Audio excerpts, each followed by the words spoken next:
หากของสองเฮาวันนี้ต้องจบลงทั้งที่ใจยังคงมีแต่เจ้าเรื่อยมาเสร็จทั้งน้ำตาอย่าร้องไห้เลยคนดีจงเช็ดน้ำตาที่มีแฟนจนคนนี้สิยอมมีทางทิมอายไปซะเมื่อรู้ว่าเขาดีกว่า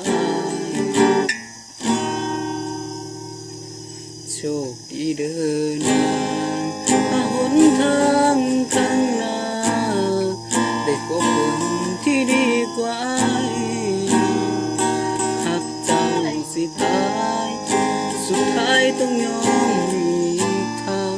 เมื่อรู้ว่าหนทางน้องนางได้พบคนที่ดี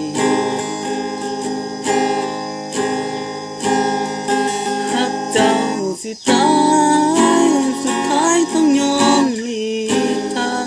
เขาคนนั้นมีพร้อมทุกอย่างสิยอมหลีกทางให้น้องกับเขาอายมันคนจน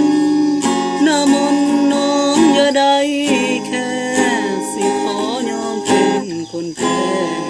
เพียงแต่ให้น้องได้ดี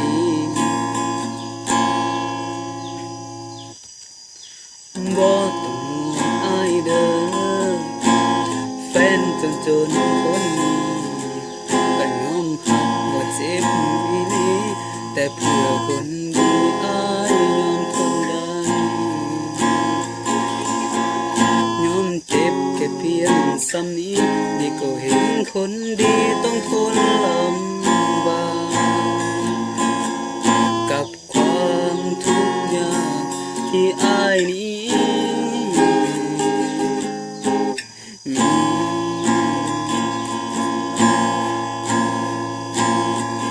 หากเจ้าสิตายสุดท้ายต้องยอมหลีกทางเขาคนนั้นมีพร้อมทุกอย่างสิยอมหลีกทางให้น้องกับเขาอายมันคนจนหน้ามนต์น้องอย่าได้แค่สิขอยอมเป็นคนแพ้เพียงแต่ให้น้องได้ดีแฟนจนคนนี้สิ